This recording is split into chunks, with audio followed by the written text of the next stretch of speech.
আল্লাহ রাসূল সাল্লাল্লাহু আলাইহি ওয়াসাল্লাম ৭ শ্রেণীর ব্যক্তিকে কিয়ামতের দিন আল্লাহ তাআলা আরশের ছায়ার নিচে ছায়া দিবেন।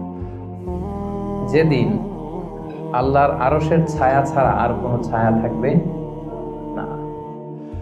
এর মধ্যে প্রথম শ্রেণী হচ্ছে ইমামুন আদিল, মানে the just ruler, the just king, ন্যায়পরায়ণ শাসক। প্রথম শ্রেণী হচ্ছে ন্যায়পরায়ণ শাসক বা রাষ্ট্রপ্রধান।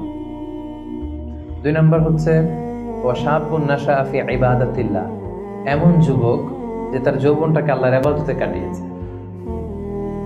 ৩ নম্বর হচ্ছে ওয়ারাজুলুন কলবুহু মুআল্লাকুন বিল মাসাজিদ, এমন ব্যক্তি যার হৃদয়টা সবসময় মসজিদের সাথে লেগে থাকে, মসজিদের সাথে ঝুলে থাকে।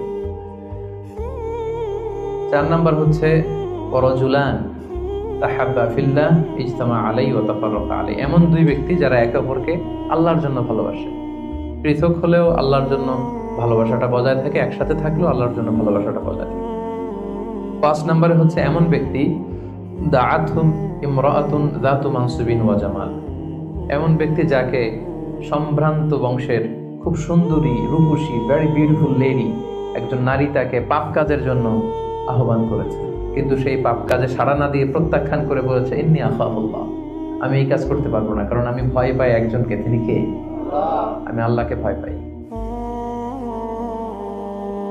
৬ নম্বর হচ্ছে ওয়ারাজুলুন তাসাদ্দাকা বিসাদাকা ফাআখফাহা হাত্তা লা তা'লামা শিমালুহু মা তুনফিকু ইয়ামিনুহু, এমন ব্যক্তি যে গোপনে দান করে, এত গোপনে দান করে যে তার ডান হাত কি দান করে তার বাঁ হাত টের পায় না। সুবহানাল্লাহ।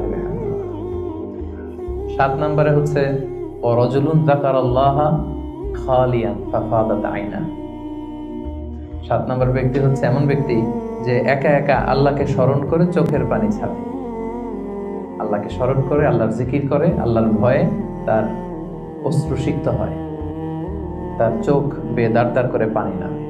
এই ৭ শ্রেণীর ব্যক্তিকে আল্লাহ তাআলা